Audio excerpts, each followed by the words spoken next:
நம்முடைய பிதாக்கள் கண்ட ஒரு ஆவிக்குரிய அனுபவம் நம்முடைய கண்களிலேயும் காண வேண்டும்.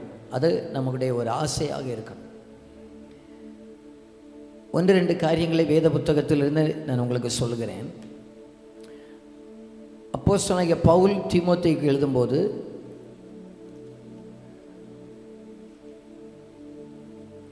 ரெண்டு தீமோத்தேயுக்கு எழுதின புஸ்தகம் அதனுடைய 1வது அதிகாரம் அதனுடைய 4-5 வசனங்களை நான் வாசிக்கிறேன். உன்னிலுள்ள மாயமற்ற விசுவாசத்தை நினைவு கூறுகிறதினால் என் முன்னோர்கள் முதற்கொண்டு சுத்த மனசாட்சியோடு ஆராதித்து வரும் தேவனை நான் ஸ்தோத்திரிக்கிறேன். அந்த விசுவாசம் முந்தி உன் பாட்டியாகிய லோயிசாளுக்குள்ளும் உன் தாயாகிய ஐனிக்கையாளுக்குள்ளும் நிலைத்திருந்தது. அது உனக்குள்ளும் நிலைத்திருக்கிறது என்று நிச்சயித்திருக்கிறேன். அப்போஸ்தலனாகிய பவுல் தீமோத்தேயுவை பார்த்து சொல்கிறாரு, உனக்குள்ளே ஒரு விசுவாசம் இருக்கிறது. அந்த விசுவாசம் மாயமில்லாத விசுவாசம், மாயமற்ற ஒரு விசுவாசம். இந்த விசுவாசம் எங்கே இருந்துச்சு அப்படின்னா 2 தலைமுறை காட்டி கொடுக்கிறார். உன் பாட்டிக்குள்ளே இருந்துச்சு, அப்படியே உன் தாய்க்குள்ளே இருந்துச்சு, அப்படியே உனக்குள்ளே இருக்கிறது. நான் அதை பார்க்கிறேன். அந்த விசுவாசத்தை எனக்கு பார்க்க முடிகிறது. உன் பிதாக்கள் கண்ட விசுவாசம் நமக்குடைய காலத்தில் நம்ம பார்க்கணும். எல்லாரும் என்ன கவனியுங்கள். முதலாவதாக என் பிதாக்களுக்குள்ளே இருந்த விசுவாச வாழ்க்கை எங்கள் கண்களும் காண ஆண்டவர் உதவி செய்ய வேண்டும். நம்ம இன்னைக்கு விசுவாச வாழ்க்கை அப்படின்னா ரட்சிக்கப்பட்டீங்களான்னு கேட்டாலே பல நேரத்தில் நிறைய பேருக்கு பதில் சொல்லவே தெரியாது. ரட்சிக்கப்பட்டீங்களா அப்படின்னு கேட்டால் குத்து மதிப்பாக எஸ்ன்னு சொல்லிடுவாங்க. நம்முடைய பிதாக்கள் எல்லாரும் இந்த உலகத்தில் ஆண்டவர் ஏதாவது ஒன்று செஞ்சார் அப்படி சொல்லி அவங்க ரட்சிக்கப்படலை. பாவத்திலிருந்து ரட்சிப்பு, அதுதான் ரட்சிப்பு. நான் ஒரு பாவி, நான் இந்த உலகத்தில் ஒரு ஆக்கினை தீர்ப்போடு நிற்கிறேன். என்னுடைய பாவம் இயேசு சிலுவையில் சுமந்தார். என் மேலே இந்த ஆக்கினை தீர்ப்பு அவர் மேலே சுமத்தப்பட்டது என்கிற விசுவாசம். பலர் இன்றைக்கே பாதியிலேயே ஆண்டவரை விட்டு விலகி போகிறதுக்கு காரணம் இந்த உலகத்துக்குரியதை மட்டும் பார்த்தாங்க. அப்படியே நோய் மாறிச்சு, சர்ச்சுக்கு வந்தாங்க, அப்படியே ஞானஸ்நானம் நடத்தாங்க, அப்படியே சர்ச்சில் கிடந்துட்டாங்க. பேய் மாறிச்சு, அப்படியே ஞானஸ்நானம் நடத்தாங்க, சர்ச்சில் வந்தாங்க, அப்படியே இருந்துட்டாங்க. சரியான பாவ மன்னிப்பு, நான் மரித்தவன் அப்படிங்கிற உணர்வு, நான் மரித்தவன், பாவத்துக்கு மரித்தவன் என்கிற ஒரு நிச்சயம், அதை எண்ணிக்கொள்ள வேண்டும் என்று அப்போஸ்தலனாகிய பவுல் சொல்லுகிறார். அந்த எண்ணம் நமக்குள்ள இருந்துச்சுன்னா அது பிதாக்கள் கண்ட விசுவாசமாக இருக்கும். இந்த உலகத்தில் எனக்கு இனி என்ன இருந்தாலும் ஆண்டவரை விட மாட்டேன், என்ன இல்லைன்னாலும் ஆண்டவரை விட மாட்டேன். அந்த பிதாக்களுக்குள்ள இருந்த விசுவாசம் இந்த தலைமுறையில் வாழுகிற நமக்கு உண்டாயிருக்க வேண்டும். விசுவாசத்தினால தான் நம்ம ரட்சிக்கப்படுகிறோம். அனுதினமும் வாழ்க்கை விசுவாசத்தினால தான் நம்ம வாழுவோம். நம்முடைய மரணமும் விசுவாசத்தினால மரிக்கணும். விசுவாசத்தில் துவங்கி விசுவாசத்தில் முடிக்கணும். விசுவாசத்தில் நம்ம சிலர் துவங்குவாங்க, பாதியில் நிப்பாட்டிடுவாங்க. ஆனால் பைபிள் சொல்லுகிறது விசுவாசத்தை துவக்குகிறவரும் விசுவாசத்தை முடிக்கிறவரும் என்று சொல்லு. எபிரேயர் நிருபவாக்கியம் விசுவாசத்திலே மரித்தார்கள் என்று சொல்லுகிறார். விசுவாசத்திலே ஆபிரகாம் ஓட்டத்தை துவங்கினார். ஆண்டவருடைய வார்த்தையை விசுவாசித்து வீட்டை எல்லாவற்றையும் விட்டு இறங்கி வந்தார். விசுவாசத்திலே சுற்றி நடந்தார். விசுவாசத்தினாலே பிள்ளையை பலியாக ஒப்பு கொடுத்தார். விசுவாசத்தினாலே பலிபீடங்களை கட்டினார். விசுவாசத்தினாலே ஆண்டவருடைய வார்த்தைக்கு செவி கொடுத்தார். விசுவாசத்தினாலே அவர் தசம பாகங்களை கொடுத்தார். விசுவாசத்தினாலே காணிக்கைகளை கொடுத்தார். விசுவாசமுள்ள அழைத்த தெய்வத்தை நோக்கி பார்த்தார். கடைசியில் விசுவாசத்தோடு எனக்கு ஒரு நகரத்தை ஆண்டவர் ஆயத்தப்படுத்தி வைத்திருக்கிறார் என்று மரித்தார். இதுதான் நம்முடைய பிதாக்களுக்குள்ளே இருந்த விசுவாசம். அந்த விசுவாசம் இந்த தலைமுறைக்குள்ளே கர்த்தர் திரும்ப கொண்டு வருவாராக, திரும்ப கொண்டு வருவாராக. அது இல்லைன்னா அதுதான் அசிபாரமே. அப்போ ஒன்று, பிதாக்களுக்குள்ளே இருந்த விசுவாசம் இந்த தலைமுறைகளுக்குள்ளே கர்த்தர் திரும்பவும் கொண்டு வருவாராக. அன்றைக்கு சீசர்கள் ஆண்டவரை பார்த்து கேட்டாங்க, ஆண்டவரே எங்கள் விசுவாசத்தை வர்த்திக்க பண்ணும் என்று சொன்னது போல நாம ஆண்டவர்கிட்ட கேட்கணும், ஆண்டவரே எங்கள் விசுவாசத்தை பெருக பண்ணுங்க, ஆண்டவரே எங்கள் விசுவாசத்தை நீங்கள் பெருக பண்ணணும், ஆண்டவரே நாங்கள் விசுவாசத்தினால் ரட்சிக்கப்பட்டோம், நாங்கள் விசுவாசத்திலே வாழணும், விசுவாசத்தினாலே எங்கள் ஓட்டத்தை முடிப்பதற்கு கிருபை தாரும் ஆண்டவரே. அதுதான் நம்முடைய பிதாக்கள் செய்தார்கள். அதைத்தான் ஆண்டவர் சொல்றார். இவர் பவுல் தீமோத்தேயை பார்த்து சொல்லுகிறார், அந்த விசுவாசம் உன் பாட்டிக்குள்ளே இருந்துச்சு, உன் அம்மாக்குள்ளே இருந்துச்சு, அது உனக்குள்ளே இருக்கிறது. 2 தலைமுறைகளாக விசுவாசம் கடத்தப்பட்டு தீமோத்தேயுடைய கையில் வந்திருக்கிறது. அடுத்தது கீழே அடுத்த அதிகாரத்தில் சொல்றாரு, அதை நீ அடுத்த ஆளுக்கு ஒப்புவிக்கணும்னு சொல்ற. இப்போ உண்மையான விசுவாசம் என்பது நம்ம மட்டும் கையில் கொண்டு நடப்பதல்ல, அடுத்த தலைமுறைகளுக்குள்ளே கடத்தப்பட வேண்டியது, அடுத்த தலைமுறைகளுக்கு கற்றுக் கொடுக்கப்பட வேண்டியது. இன்றைக்கு அந்த விசுவாசத்தினால் உண்டாகிற ரட்சிப்பும், விசுவாசத்தினால் வாழுகிற வாழ்க்கையும், விசுவாசத்தினால் ஓட்டத்தை முடிக்கிற காரியங்களையும் நாம் இந்த தலைமுறைக்கு கற்றுக் கொடுக்க ஆண்டவர் நமக்கு கிருபை தருவாராக. 2வதாக, போன தலைமுறையில் இருந்ததான வரங்களை ஆண்டவர் இந்த தலைமுறையில் கர்த்தர் வெளிப்படுத்துவாராக. பிதாக்கள் காலத்தில் இருந்த வரங்களை இந்த காலத்தில் வெளிப்படுத்துவாராக. எலியா இப்பொழுது எடுத்துக்கொள்ளப்படுகிறார். எலிசாவுடைய ஆசை என்னன்னா, நீங்க போறீங்க, உமக்குள்ளே இருந்த வரத்தை எனக்கு தர வேண்டும். அதுக்கு அர்த்தம் என்ன? வரங்கள் உம்மோடு கூட முடிந்து விடக்கூடாது, எங்கள் தலைமுறைகளிலேயும் அந்த வரத்தை தெய்வம் எங்கன்னு கேட்டால் நாங்கள் காட்டி கொடுக்கணும். இங்க வர சொல்லு. சீரியா தேசத்தில் உள்ள நாகமான், அங்க குஷ்டம் மாறாது, இங்க தெய்வம் இஸ்ரவேலில் ஒரு தெய்வம் உண்டு என்பதை பார்க்கணும், இங்க வர சொல்லுங்க. ராஜாவால முடியாது, தீர்க்கதரிசிட்ட வர சொல்லுங்க. கர்த்தர் எங்கே இருக்கிறார்? என் ஆண்டவர் இன்றைக்கும் ஜீவிக்கிறார். எங்கள் பிதாக்கள் காலத்தில் நடந்த அற்புதங்களை இன்றைக்கு நம்முடைய கண்களிலும் காணணும். பிதாக்கள் கண்குள்ளே இருந்த அந்த வரங்களை ஆண்டவர் இன்றைக்கு நம்முடைய தலைமுறையிலே திரும்பவும் பார்ப்பதற்கு ஆண்டவர் நமக்கு உதவி செய்வாராக. ஆமென். நல்ல கவனிங்க. இப்போ முதல்ல என்ன சொன்னேன்? பிதாக்களுடைய விசுவாசம் இந்த தலைமுறைக்கு வேணும். 2, பிதாக்கள் காலத்தில் இருந்த வரங்கள் இந்த தலைமுறைக்கு வேணும்.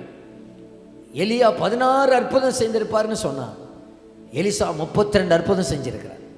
அவருடைய வார்த்தை, தீர்க்க தரிசனங்கள் எல்லாம் சேர்த்து 32 காரியங்கள் நேர டபுளா செஞ்சிருக்கிறார். அன்புக்குரியவர்களே, இன்றைக்கு அவருடைய வல்லமை குறைந்து போகவில்லை.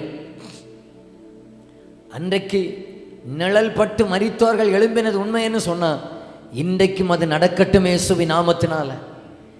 அன்றைக்கும் ஆண்டவரிடத்திலிருந்து வல்லமை புறப்பட்டது உண்மையானால், அதே பிதாக்கள் கண்ட வரங்கள் இன்றைக்கு நம்முடைய சபைகளுக்குள்ளே வெளிப்படட்டும் இயேசுவின் நாமத்தினால. வியாதியஸ்தர்கள் சுகமாகணும் இயேசுவின் நாமத்தினால. கட்டப்பட்டவர்கள் விடுதலை அடையணும் இயேசுவின் நாமத்தினால. எங்கள் பிதாக்கள் காலத்திலே வெளிப்பட்ட தெய்வீக வரங்களும் தெய்வீக வல்லமையும் திரும்ப நம்முடைய கண்கள் காண வெளிப்படணும். அதை நம்ம வாஞ்சிக்கணும். முதல்ல பிதாக்களுக்குள்ளே இந்த விசுவாசத்தை வாஞ்சிக்கணும். 2வதாக பிதாக்களுக்குள்ளே இருக்கிற வரங்களை வாஞ்சிக்கணும். இன்னும் சொல்ல போனா, பிதாக்கள் செஞ்சதை விட 2 மடங்காட்டாக நம்ம கேட்கணும். எங்க பிதாக்கள் செஞ்சதில் 10% இப்போ பார்க்க முடியல.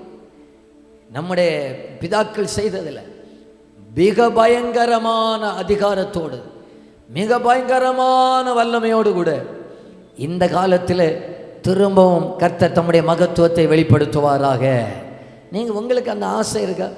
உங்களுக்கு எத்தனை பேர் அந்த ஆசை இருக்கு? கைகளை உயர்த்தி காமிங்க பார்க்கல. எங்களுடைய கண்கள் காண, நம்ம கண்ணை காண, சபைகளை மரித்தவர்கள் உயிரோடு கூட எழும்பணும், சப்பானிகள் எழும்பி நடக்கணும், குருடர்கள் பார்வை அடையணும், செவிடர்கள் கேட்கணும், தேவனுடைய பலத்த கிரியைகள் சபைகளில் வெளிப்படணும்.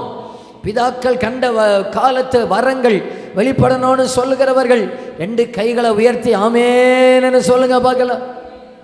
2 கைகளை உயர்த்தி கேளுங்க பார்க்கலாம். ஆண்டவரே, எங்கள் பிதாக்கள் கால அந்த எழுப்புதல் இன்றைக்கு எங்கள் கண்கள் காணட்டும். ஆண்டவரே, எங்கள் கண்கள் காண எங்கள் சபைகளிலே நடக்கணும்.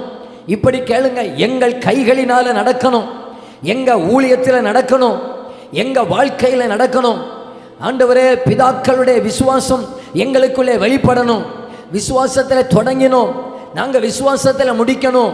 அதே போல் எங்கள் பிதாக்களுக்குள்ளே இருந்த வரங்கள் அப்படியே எங்கள் கண்களுக்கான வெளிப்படணும். அவர்கள் செய்ததை விட 2 மடங்கு அதிகமான ஊழியத்தை நாங்கள் செய்யணும். அதிக அதிகாரத்தோடு அந்த ஊழியத்தை செய்யணும். அதிக அபிஷேகத்தோடு கூட அந்த ஊழியத்தை செய்யணும். இன்றைக்கும் வியாதியஸ்தர்கள் சுகம் அடையணும். இன்றைக்கும் கட்டப்பட்டவர்கள் விடுதலை அடையணும். மருத்துவர்களால் கைவிடப்பட்டவர்கள் சபைக்குள்ளே எழும்பி நடக்கணும். மடங்கடிக்கப்பட்டவர்கள் தூக்கி நிறுத்தப்படணும்.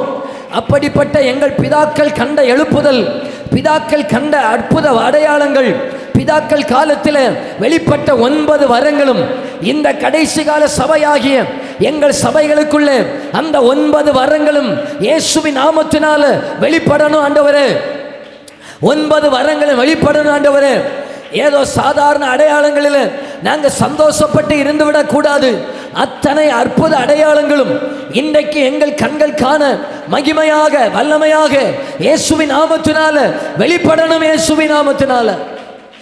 ஹல்லேலூயா, ஹல்லேலூயா, ஹல்லேலூயா, ஹல்லேலூயா. ஸ்தோத்திரம், ஸ்தோத்திரம், அல்லேலூயா. அடுத்ததாக, பிதாக்கள் காலத்தில் மூடப்பட்டதான பிரமாணங்கள் திரும்ப நம்முடைய காலத்தில் கண்டெடுக்கப்பட வேண்டும். நான் நேற்றைய தினத்தில் யோசியாவிலிருந்து நான் சொன்னேன். யோசியா அங்கே தேவாலயத்தில் காரியங்கள் எல்லாம் 2 நாளாக 34:14 இருக்கிறது, வாசிக்க வேண்டாம். ஆலயத்துக்குள்ளே இருக்கிற பணத்தை எல்லாம் எடுக்கிறதான நேரத்தில் உள்ளுக்கு இருக்கிற பிரமாணத்தை கண்டுபிடித்தார். பிரமாணத்தை கண்டுபிடித்தார். எத்தனையோ ஆண்டு காலமா பிரமாணத்தை காணல, நியாய பிரமாணத்தை காணல. அந்த வசனத்தை ஒன்று வாசிச்சிடலாமா? ரொம்ப ஒரு இனிமையான ஒரு வசனமாகும்.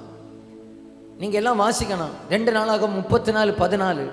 நான் அதில் ஒரு கேள்வியை கேட்பேன், நீங்கள் கேள்விக்கு பதிலை சொல்லணும்னா 2 நாளாக 34:14 கர்த்தருடைய ஆலயத்துக்கு கொண்டு வரப்பட்ட பணத்தை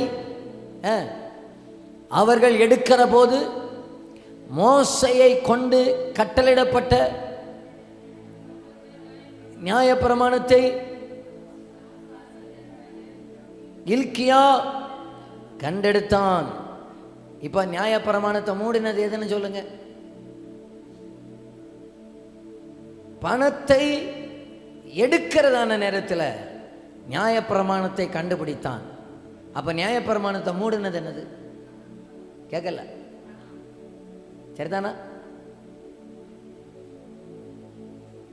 சில ஆண்டு காலமா சபையை மூடினதான பிரமாணங்களை மூடி போட்ட பணம்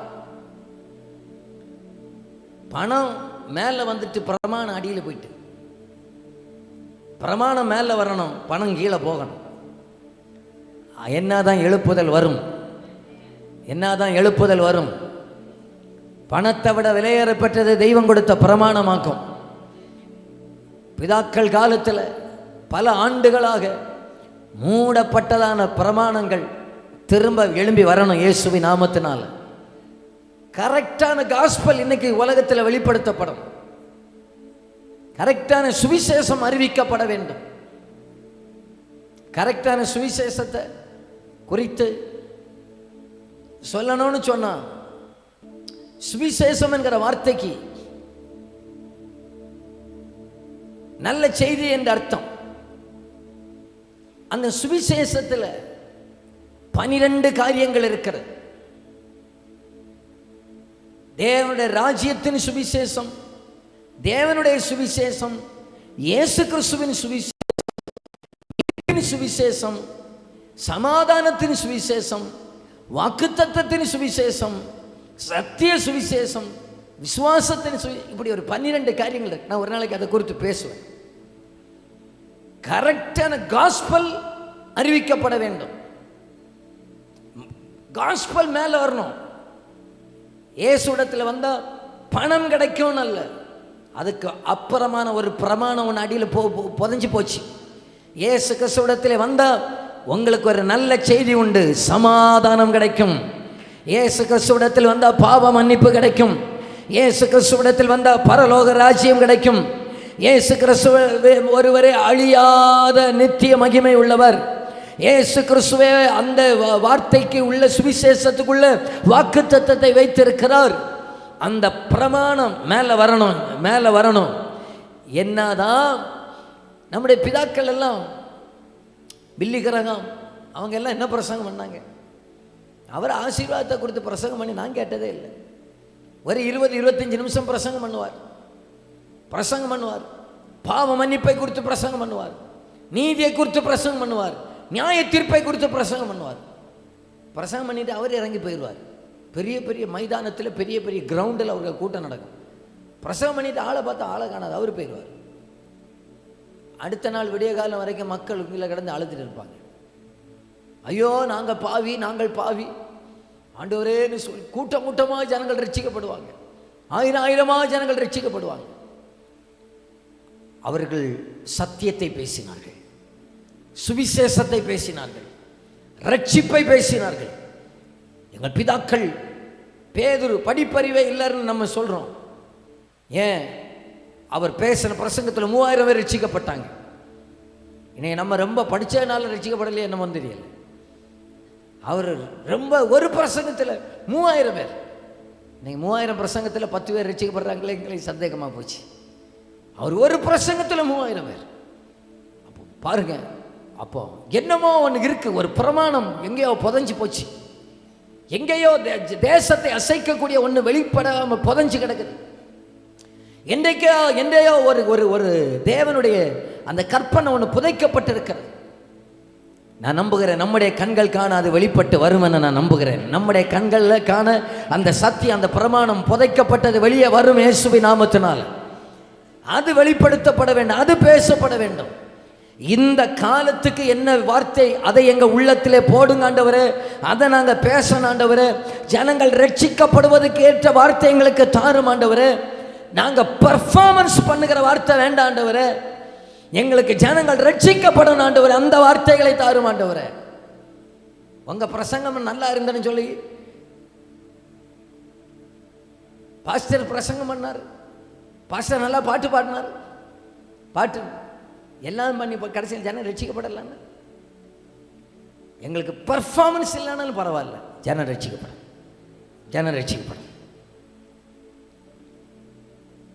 அந்த ஏதோ ஒரு கற்பனை புதைஞ்சு கிடக்கு. பிதாக்கள் காலத்தில் அவர்கள் கையில் இருந்த ஒரு ஆயுதம் எங்கேயோ எதுக்குள்ளேயோ மடங்கி போய் கிடக்கிறது. யோசியாவின் காலத்தில் அது தேடி வெளியே கொண்டு வந்தது போல இந்த காலத்தில் வெளியே கர்த்தருடைய ஆவியானவர் கொண்டு வருவாராக. நான் பேசுறது உங்களுக்கு புரியும்னு நினைக்கிறேன். கையை தட்டி அப்பாவுக்கு ஆமேன்னு சொல்லிருங்க பார்க்கலாம். அந்த ஜனங்களை கிறிஸ்துவுக்கு நேராக திருப்புகிறதான அந்த வார்த்தைகள் வெளிப்படட்டும் ஆண்டவரே, அந்த சத்தியம் வெளிப்படட்டும் ஆண்டவரே, அந்த வார்த்தைகள் இயேசுவின் நாமத்தில் வெளியே வரட்டும் ஆண்டவரே. அதை எங்களுக்குள்ளே கர்த்தர் போடுவீராக, அந்த சத்தியத்தை எங்களுக்குள்ளே ஆண்டவர் வைப்பீராக. எங்க நாவிலே அப்படிப்பட்ட வார்த்தைகளை ஆண்டவர் வைப்பீராக. ஸ்தோத்திரம். ஒரு அல்லேலூயா சொல்லலாமா? அல்லேலூயா. கடைசியா பிதாக்கள் கால ஆராதனை திரும்ப வெளிப்படுவதாக. ஆண்டவர் என்ன தெரியுமா சொன்னார்? ஆமோஸ்ல தீர்க்க தரிசன புத்தகத்தில், விழுந்து போன தாவீதுடைய கூடாரத்தை நான் திரும்ப எடுத்துட்டு கட்டுவேன்னு சொன்னார். இப்போ தாவீதுக்கு கூடாரம் விழுந்து போச்சு, அது திரும்ப எடுத்து நிறுத்தப்படும்னு சொல்லி.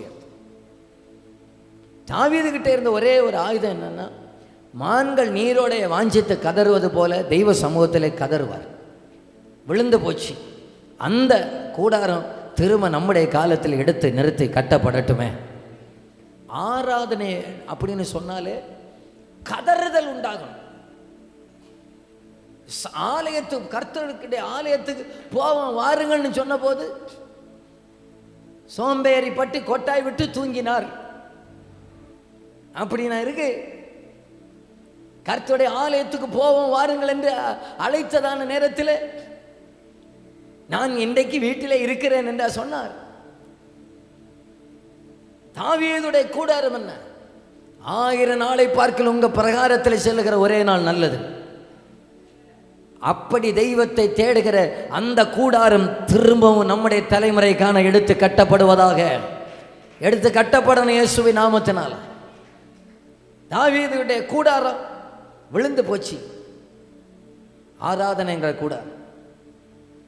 அந்த கூடாரம் திரும்ப நம்முடைய காலத்தில் எடுத்து நிறுத்தி கட்டப்படுவதாக.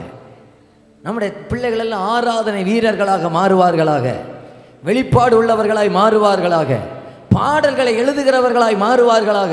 பாடட்டுமே, இசைக்கருவி வாசிக்கட்டுமே, தேவனை சின்ன வயதிலிருந்து துதிக்கட்டுமே. பிள்ளைகளை நல்லா உற்சாகப்படுத்தணும். பாட்டு எழுதுங்கம்மா, தேவ சமூகத்தில் உட்கார்ந்து பாடுங்கம்மா எழுதணும். ஏனென்றால் அது வாக்கு தத்துவமாக்கும். விழுந்து போன கூடாரத்தை திரும்ப எடுத்து கட்டுவேன். அது நம்ம பிள்ளைகள் தான். இனி உள்ள தாவீதுகள்லாம் இங்கே கிடக்கு பார்த்தீங்களா? இதுவே தான் இந்த தாவீதுகள். கர்த்தர்கள் எல்லாம் தட்டி எழுப்பி விடுவாராக. கையை தட்டி போகிற ஆமேன்னு சொல்லுங்க பார்க்கலாம். ஹல்லேலூயா, ஹல்லேலூயா. பிதாக்கள் கால ஆராதனைகளை கர்த்தர் திரும்ப கொண்டு வருவாராக. அப்போ என்னெல்லாம் சொன்னேன்? ஒன்று, பிதாக்களுக்குள்ளே இருந்த விசுவாசம் நம் தலைமுறையிலையும், யாது பாட்டியாகி லோயிசாலுக்குள்ளும் தாயாகி ஐனிக்காலுக்குள்ளும் இருந்தது விசுவாசம், அப்படியே தீமோத்தேயுக்குள்ள. ரெண்டாவது, பிதாக்கள் கால வரங்கள். என்ன வரம்? அந்த எலியாவுக்குள்ள இருந்த வரம் எலிசாவுடைய காலத்தில் வெளிப்பட்டது போல நம்முடைய பிதாக்கள் கண்ட வரங்கள் நம்முடைய காலத்திலே வெளிப்படுத்துவாராக. மூன்றாவதாக என்ன சொன்னேன்? பிதாக்கள் கால பிரமாணம் புதைக்கப்பட்டது நம்முடைய காலத்தில் திரும்ப அது தோண்டி எடுக்கப்படுவதாக. என்னால் தான் திரும்ப மறுமலர்ச்சி உண்டாகும், என்னால் தான் விக்கிரக தோப்புகள் அகற்றப்படும், என்னால் தான் சத்துடைய வல்லமைகள் பாழாக்கப்படும், என்னால் தான் விக்கிரக கோயில்களை கர்த்தர் நிர்மூலமாக்கி அவர்களே கூட்டம் கூட்டமாக கர்த்தருடைய சபையை தேடி வருவாங்க. நல்லா கவனிச்சுக்கிடுங்க. பிரமாணம் உள்ள போனதான நேரத்தில் தேசத்தில் விக்கிரகத்துடைய கோயில்கள் பெருகினது. இப்போ பிரமாணம் வெளியே வந்துச்சு, திரும்ப விக்கிரகத்துடைய கோயில்கள் அகற்றப்பட்டன. அப்போ சரியான சுவிசேஷம் தேசத்தில் பேசப்படுமே ஆனால் அவர்களாகவே விக்கிரகத்தின் தோப்புகளை நிர்மூலமாக்கி கர்த்தரே தேவன், கர்த்தரே தேவன், கர்த்தரே தேவன் என்று ஆராதிக்க ஆரம்பிப்பார்கள். நாம சொல்றதுனால ஒன்றும் நடக்காது. ஆவியானுடைய வார்த்தைகள் வெளிப்படும் போது தானாக அவர்களே அதை செய்ய ஆரம்பித்து விடுவார்கள். அவர்களே அதை செய்ய ஆரம்பித்து விடுவார்கள். அப்படிப்பட்ட வார்த்தைகளை கர்த்தர் நம் காலத்தில் நம்முடைய நாவிலே வைப்பாராக. புதைக்கப்பட்ட பிதாக்கள் காலத்தில் மங்கி போன பிரமாணம் திரும்ப நம் காலத்தில் எடுத்து நிறுத்தப்படுவதாக.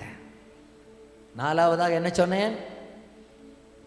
தாவீதின் கூடாரத்தை, பிதாக்கள் காலத்தில் விழுந்து போன தாவீதின் கூடாரத்தை திரும்ப நம்முடைய காலத்தில் கர்த்தர் எடுத்து நிறுத்துவாராக. அது என்ன?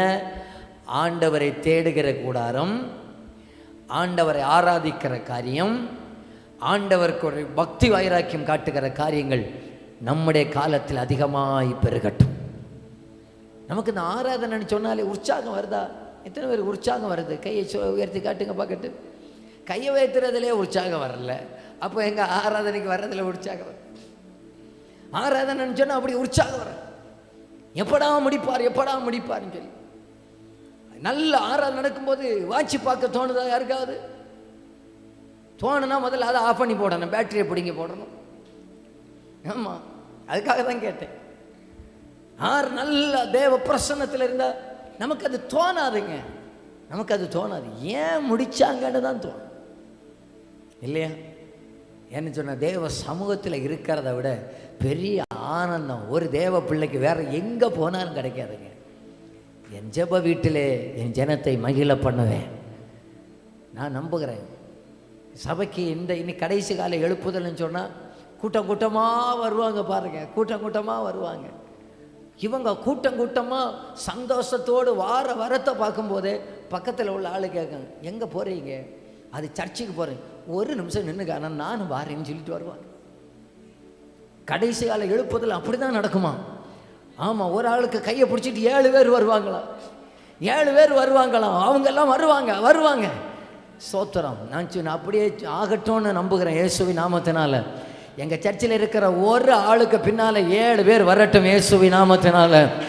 ஒரு ஆளுக்கு பின்னால் 7 பேர் வரட்டும், 7 பேர் வரட்டும். வந்து வந்து அப்படியே சியோனில் தேவ சபைகளை ஆராதிக்கட்டும் கூடி கூடி. உடனே அவங்க கேட்பாங்க, இன்னைக்கு தான் அங்கே சர்ச்சில் ஆராதனை இல்லையே, நம்ம தான் ஆராதிக்க போகிறோம், நம்ம தான் பாட போகிறோம், நாம் ஒரு குரூப்பாக உட்கார்ந்து ஆண்டவரை மகிமைப்படுத்த போகிறோம். எந்த தடையும் இல்லை, எந்த பாகுபாடும் இல்லை, எந்த நிபந்தனையும் இல்லை. எப்பொழுதும் தெய்வத்தை ஆராதிக்கிற நல்ல இடத்தை இந்த மெயின் ரோட்டிலே அப்பா நமக்கு தந்திருக்கிறது எவ்வளோ பெரிய பாக்கியம். அப்பாவுக்கு நல்ல ஒரு கையை தட்டி அல்லேலூயா சொல்லுங்க பார்க்கலாம். அந்த அந்த அனுபவம் திரும்ப சபைகளுக்குள்ளே வரணும் இயேசுவின் நாமத்தினால, திரும்ப வரணும் இயேசுவின் நாமத்தினால. ஸ்தோத்திரம். நான் சமீபத்தில் ஒரு சர்ச்சுக்கு போன பார்த்துக்கிடுங்க. அங்கே பார்த்தீங்கன்னு சொன்னால் காலையில் 8 மணிக்கு ஆராதனை, ஞாயிற்றுக்கிழமை 10:30க்கு கூட்டம் முடியுமா. அப்போது ஒரு கூட்டம் உண்டு பார்த்தீங்களா, 8 மணிக்குன்னு சொன்னால் 9 மணிக்கு தான் வருவாங்களாம். 9 மணிக்கு வந்துட்டு 10:30 கூட்டம் முடிச்சுட்டு போவாங்க. சரி பாட்டு. இப்போ நான் போகிற அன்னைக்கு பாஸ்டர் டைமை மாற்றினார். நான் சொன்னேன் நான் வரமாட்டேன். அப்போ நம்ம கூட்டம் முடிச்சுட்டு தான் என்ன போக முடியும்னு சொன்னோன்னே அவர் டைமை மாற்றினார். பாஸ்டர் எப்போ வர முடியும், நான் இங்கே முடிச்சுட்டு எடுத்துகிட்டு எனக்கு அங்கே 10:30க்கு தான் வர முடியும். அப்போ பாஸ்டர் என்ன பண்ணார் தெரியுமா, கூட்டத்தை நேர டைமை மாற்றி 8ன்னு உள்ள கூட்டத்தை 10னாக்கினார். இப்போ பாஸ்டருக்கு ஒரு பெரிய ஒரு நம்பிக்கை என்ன தெரியுமா, 8ன்னு சொன்னால் 9ல் வர்றவங்க 10ன்னு சொன்னால் 9:30க்கெல்லாம் வந்துடுவாங்க. அவங்க ரொம்ப விவரம் உள்ளவங்க பார்த்தீங்களா. 10ன்னு சொன்னால் 11க்கு வந்தாங்க. அவங்க எப்போவுமே அந்த வண்டி 1 மணிக்கு ஒரு லேட்டு. அது டியூப் லைட்டை போல் அது நின்று ஸ்டார்டர்லாம் எடுத்து மெதுவாக தான் பார்த்தோம். பழைய டியூப் லைட் பார்த்துருக்கீங்களா? ஆமாம். அங்கன்னு ஒரு சத்தம் கேட்கும். அப்புறம் ஸ்டார்டர் டக்கு டக்கு டக்கு டக்குன்னு வட்டும். அதில் இல்லைன்னா டர்ன்னு இறையும், போகும் வரோம், போகும் வரோம். எரிஞ்சிட்டு அப்பாடா இன்னைக்கு காரியம் நடந்தாச்சு. இந்த மாதிரி இது நம்ம வீட்டுக்கு உள்ளால போகிறதுக்கு ஒரு 1/2 மணிக்கு ஒரு முன்னாலே சுவிட்சை போட்டு வைக்கணும். அந்த மாதிரி பட்டது. இது போல தான் 10 மணிக்குன்னு சொன்னால் 11 மணி. நான் ஒரு நாள் யாரையும் திட்டுறதில்லை பார்த்துக்கிடுங்க.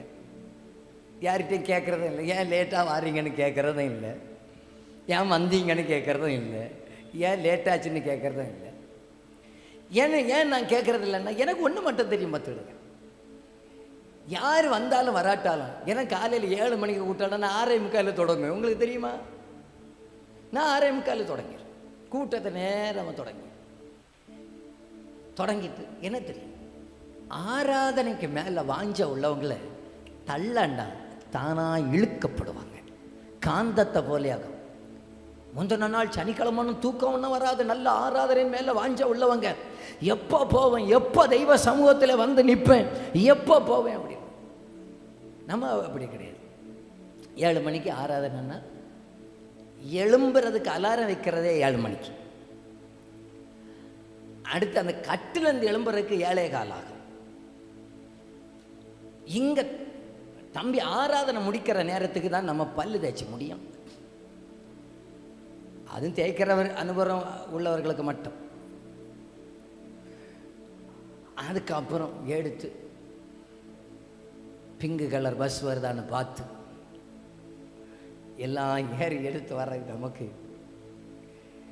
உண்மை சொல்கிறேன். இது உங்களை குறையா ஒன்றும் சொல்லலை, நான் குறை சொல்கிறேன்னு நினச்சிடாதீங்க. எனக்கு ஒன்று மட்டும் தெரியுங்க, அந்த வாஞ்ச திரும்ப வரும் பாருங்க. ஒரு நாளைக்கு ஆவியானவர் நம்மை சந்திக்கிறதான நேரத்தில், அந்த விழுந்து போன கூடாரத்தை திரும்ப எடுக்கிறதான நேரத்தில், திரும்ப அந்த தாவீதுக்குள்ளே இருந்த ஆத்துமா தேவனை நோக்கி கதறுன்னு பார்த்தீங்கன்னா அந்த அனுபவத்தை கர்த்தர் நமக்குள்ளே தந்துருவாருங்க. தானே 7 மணி 1/2 மணிக்கு ஒரு முன்னாலே வந்து சோத்திரம் பண்ண ஆரம்பிக்கிற ஒரு நாள் சீக்கிரமாக வரப்போகுது, சீக்கிரமாக வரப்போகுது.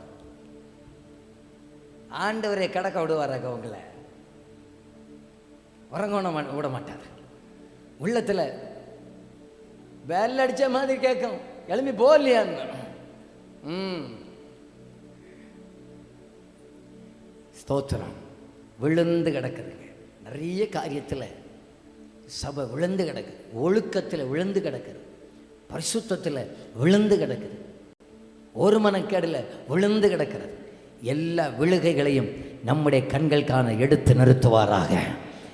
எடுத்து நிறுத்தும். ஆராதனைக்கு மேலே உள்ள வாஞ்ச விழுந்து கிடக்கிறது, ஜப வாழ்க்கை விழுந்து கிடக்கிறது, ஆராதனை வாழ்க்கை விழுந்து கிடக்கிறது, துதிக்கு இல்லாமல் விழுந்து கிடக்கிறது. எது எது விழுந்து கிடக்கிறதோ அத்தனையும் நம்முடைய காலத்தில் திரும்ப எடுத்து நிறுத்த என் ஆண்டவர் வல்லமையுடையவராக இருக்கிறார். ஸ்தோத்திரம், அல்லேலூயா. எல்லாரும் போய் எழுந்து நிற்கலாமா? பிதாக்கள் காலத்தில் நடந்த கிரியைகள் நம்முடைய காலத்திலையும் ஆண்டவர் நடப்பிப்பாராக. நம்முடைய கண்கள் அதை காணட்டும் இயேசுவின் நாமத்தினால். நம்முடைய கண்கள் காண அந்த பிதாக்கள் கால எழுப்புதல், அந்த பிதாக்கள் காண மகிமை. ஹல்லேலூயா. நம்முடைய காலத்தில் ஆண்டவர் கேட்க செய்வாராக. ஹல்லேலூயா. எழுப்புதல் என் தேசத்திலே என் கண்கள் காண வேண்டும். எழுப்புதல் என் இந்தியாவில் என் கண்கள் காண வேண்டும்.